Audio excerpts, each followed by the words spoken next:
Hey guys, welcome to another Battleblood commentary. So this time we've got a match against, this is actually a rematch. I didn't record the first one because it was pretty much a slaughter. What we have here is a triple storm pyromancer, and Alex Dragonflame is the pyro right here. So having fought them last time and being able to find a counter very late into the game to a point where they were able to shut us down, we decided to go back in and just hope that we got them. And once again, they have first turn, like the last game. So here's their main strategy: just hit with Gargantuan. Now the first two storms do have critical gear, and I think the Pyro, Alex here, and the last storm at the very end has some arena gear because they do have some resist when we're hitting them. And meanwhile, you can see Alia Winsong in the back saying, "Ugh, them." So again, this is a rematch, and they know what we're capable of. Sort of. They haven't really seen us live too long, but they know that we've basically talked, yeah, pretty much talked down to them for what their main strategy. So what happened last game was that they got a lot of criticals on their Gargantuan Tempest, and so as you can see, we all have to take about 3 or 4 hits, assuming this Pyro has a Meteor in his hand. They would have taken Fallon out right away before we would have been able to react or throw out a heal. Maybe Cass could have, or maybe Cassandra could have thrown out a Unicorn, but they're trying to stop that, trying to play that smoke screen. So anyways, we figured out, okay, what we need to do is not put all the shields on the live player this time, but place it all on top of the player with the highest resist. So in other words, me. So this will make sure that I'm staying alive as long as possible. I don't think they know that I can heal. So they're not too worried. They're like, wait, why are they sending all the shield over to the guy with conviction on it? What is he going to do? Hit us to death? So I think they're growing cautious right now. But nope, they're going to attempt to try to take out Fallon. So more Gargantuan Tempest, hoping that for that critical to pop through. But you know, that's going to do barely anything to me. And this is one of those games where I might not just commentate and let the game speak for itself like I have done with the past 2 videos, but the strategy here is a lot different, and I want to show you basically you know, how this is played out, how you can potentially counter these teams that have 3 or 4 storms on their side that continually pump Gargantuan out, or Gargantuan Tempest out with crit gear. Now, when they have crit gear on, that basically means they don't have any resist to anything.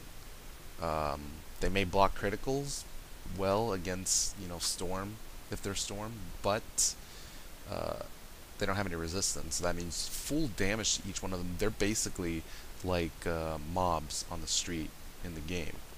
So, anyways, the text is pretty interesting as well. You know, it hasn't been about over an hour, but since we've met them last game, we're gonna go ahead and talk. And Ryan there getting very vicious with his language in a way, being harassing in a way. So reported him for that, and you know, we'll just let KingsL deal with it.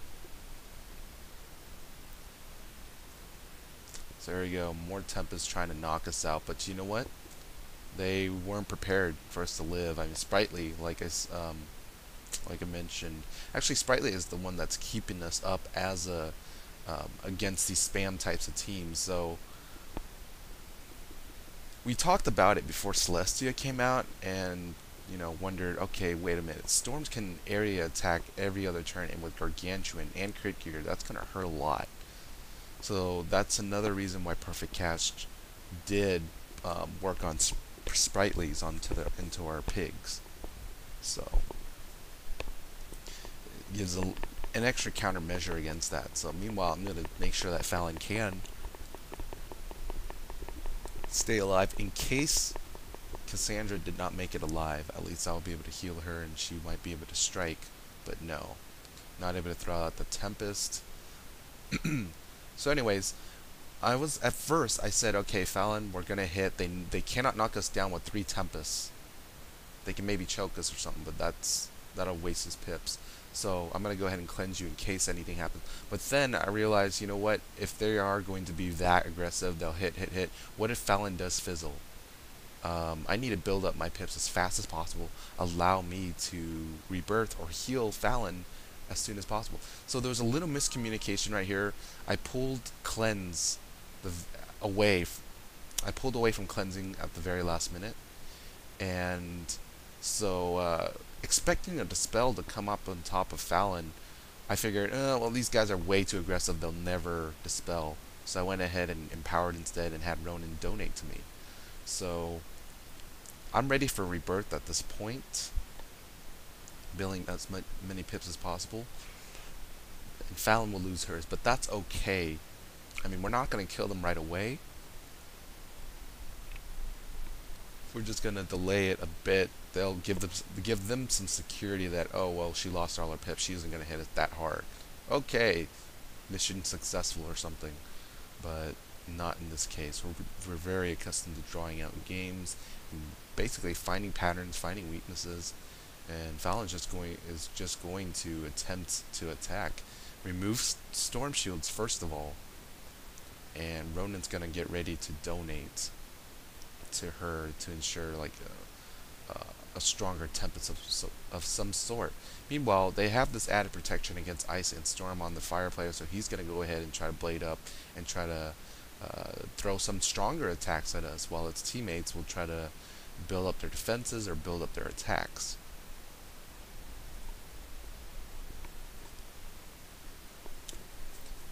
So Ronan's going to go ahead and smoke them, make sure they cannot throw out 4 attacks at the same time. Fallon's going to go ahead and remove all those shields off of them. Let's see if they even care about healing. They'll probably leave Sprightly to heal them back up or something. So anyway, someone cursed at this point. I think that's why I'm scrolling up to find their name. Yeah, there we go. So yeah, I guess he had cursed out in public, and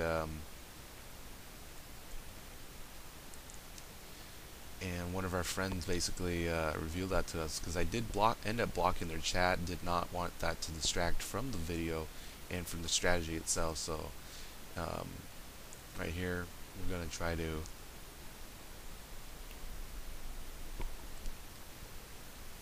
buy ourselves some time, build up our defenses, not allow them to strike that hard. Knowing these players do not have heals right away with them. I mean, they're going to be investing all their pips into attacking. They'll never have enough to heal unless it's like a sprite, or if one of the other players at the very end holds up for a satyr. I mean, that's their only chance at this point. But no. So as you can see, they don't have any stun protection. So I figured, you know what? I might as well throw out my pips. It's okay if they dispel me. At least some of them are not going to hit right away. It'll deter their pips a bit, but you know, there's no stun protection, so it'll get rid of any tower shields that may have been placed up, like especially on that second player. And now that leaves them open for Fallon. Here comes a Sprightly, so that's going to allow her to build up that health again that we just took away. You know, Cass does have enough. I mean, these guys are in our hands right now. We're trying to find out, okay, can we dispel anyone? We need to dispel the bladed player for sure, so Fallon's going to go ahead and dissipate her. Ronan's going to place a plague on top, so if the first player decides to cleanse the second player,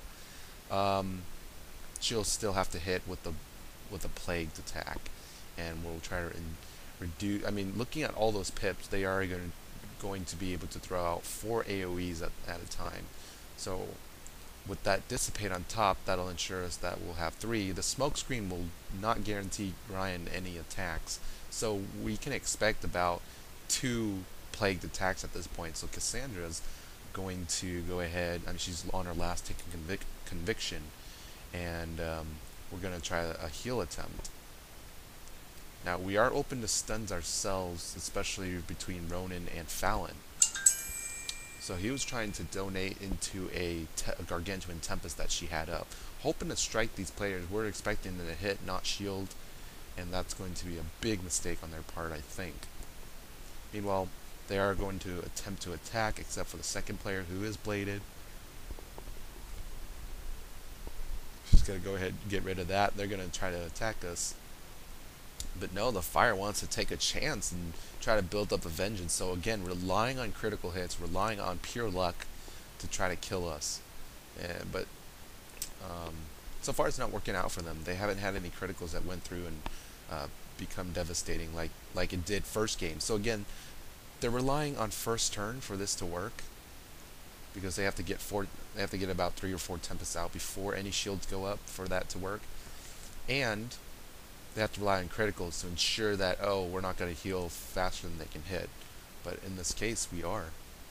So here we go. Going to go ahead and add that shield on top of Cass's absorb, making sure she stays alive. Protect that absorb as best as possible. I'm still short for rebirths.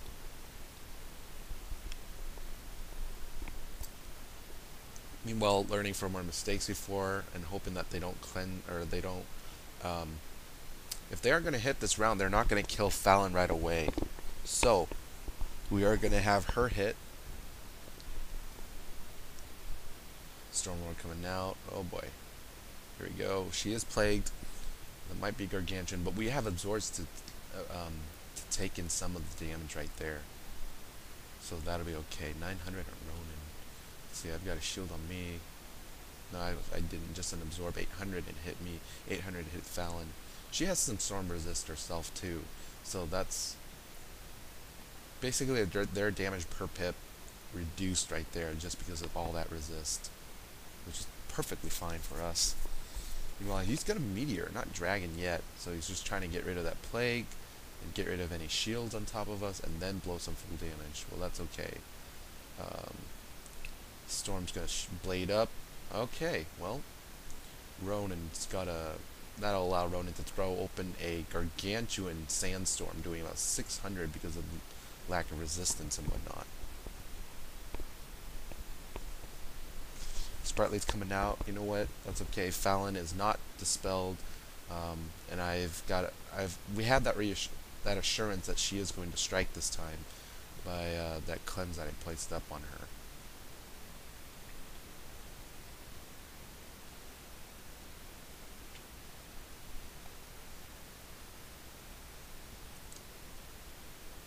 So I'll be able to heal next turn, holding up all my pips, and she's going to strike with a Gargantuan Tempest right here.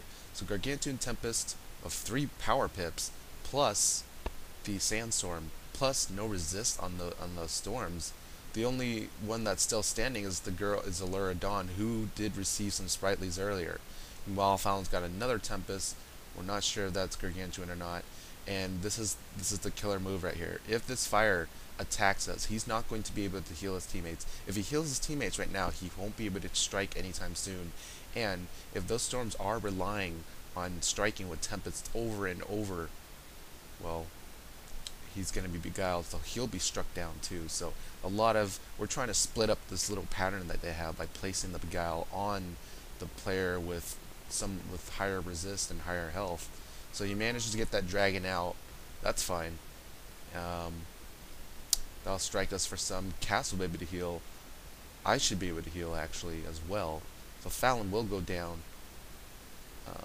Not yet actually. She has a dragon tick right there, so that'll take her out. Let's see what happens. I mean, this is from a month ago, so I haven't gone back to watch the replay, but this match is very memorable just because we changed up our strategy completely. And it's a bladed Gargantuan Tempest, I believe. So, oh, very, very close to knocking Cass out, but I'm not going to be knocked out at this point. Those players are very close. Ronan's not knocked out. He's far from it. That Dragon Tick is not going to be enough. It didn't critical, so their team build is just failing right now. They've lost one player. They did not care about healing him. They cared about hitting us to death.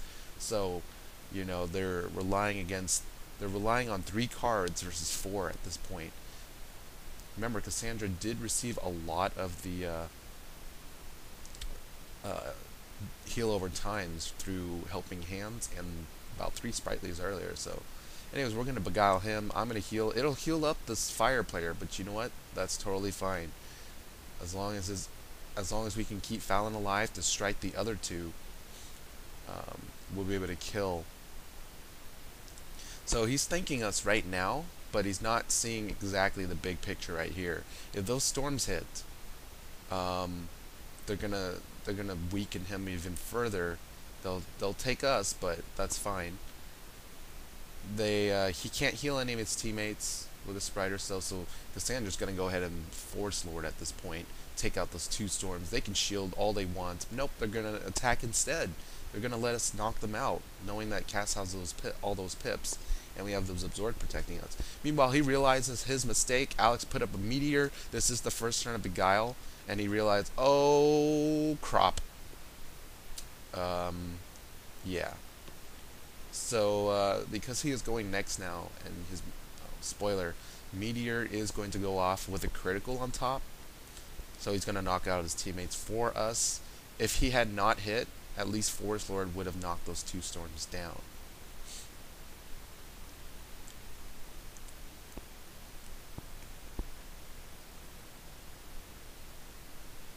And so he says, this is so not cool, after getting healed by our rebirth. So,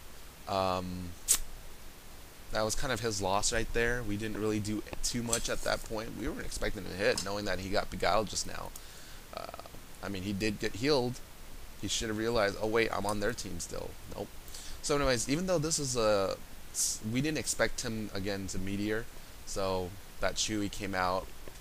Not necessarily a waste of pips. It was just assurance that those two storms did go down and be 4-on-1 at this point.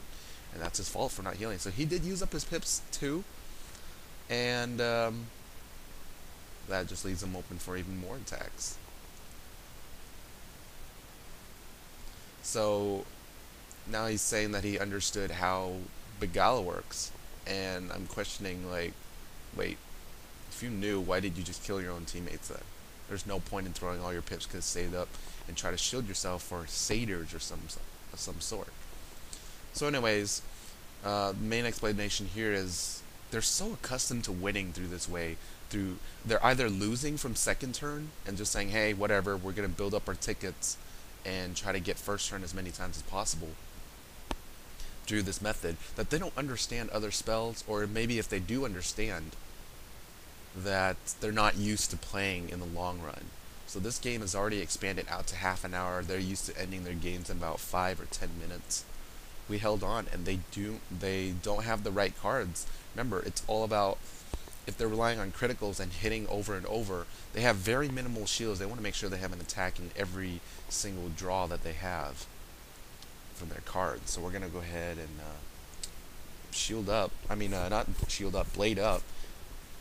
Now that we have the advantage, and we're getting ready to area attack. So even if he throws out any sprites, he'll have fewest pips, and his teammates will be knocked out right away. So right now, pushing them into a potential checkmate at this point. Gonna play smokescreen so he cannot dispel one of us. He cannot heal right away. He cannot shield as reliably as he'd like to. So yeah, at this point we're gonna try our best to just knock him out. So Fallon has a Leviathan in hand. I think she's going to be saving for that. And let's see what he does. I think he'll counter smoke. No. Yeah, and Ashley Storm, come on. You don't have to use acronyms for that. You can just say be quiet or whatever, or quit talking. You didn't have to go that far with that. So definitely reported her there. And Ryan's trying to be really annoying right now. I mean, this is one of those matches where I will not commentate, just to let the video speak for itself, as I said earlier. But you know what? You really have to understand what's going on here in terms of our side, how we overcome this, and what went wrong here. I mean, this team is not invincible, as we're showing here, but just to say that in text chat or to explain it without showing, you know, oh, this is really beatable. That'd be, I mean, that might not give you as much faith. So here we go with, you know, physical evidence that, hey, even if there are 3 or more storms on a team, even if they have first turn, even if they're using Gargantuan Tempest all the time, there are some counters if you have the right teammates, if you have the right cards to play, and you have the right idea and direction. again, throwing all those shields on top of me, the highest resisting player, they realize, oh, this ice can strike. If he builds up his pips, maybe he'll Frost Angel us to death. We don't have as many heals. We only have pixies or whatever, but they kept on striking, so that was their mistake on that part. And so he's going to try to delay us a little bit further with some smoke screens, which I believe did work. I mean, there's still some time left in this game. So I think he really did get through. And we're going to go ahead and make sure he can't heal. I mean, he could have shielded instead of used that smoke screen. Maybe. But at this point, it is checkmate. We're all ready to hit. So if he shields, he's not going to be able to do anything. And he's just going to go out with a bang. So kind of respectable, I guess. I mean, throwing out his last pip, using up the remainder of his pips, knowing that it's good game. So there you go. Quad storms or triple storms, not invincible. And I wanted to type this. I'm not sure if I entered it because it seems too arrogant for me to type something like that. No, I think I erased it. I'm like, nah, I'm not gonna. Just gonna let him leave with some hue, with some dignity of trying, I guess. But anyways, hope you enjoyed this match. Hope you learned a little something from it. Hopefully you won't get shot down by these types of teams anymore, and you know, to help you develop some different gameplay. So anyways, thanks for checking out the video, and comment, subscribe, and like it if you'd like to see some more. There are some more epic matches coming up. We do have some amulet games to show because this is April, and we're just really excited to keep on playing. So GG, and see you in the spiral.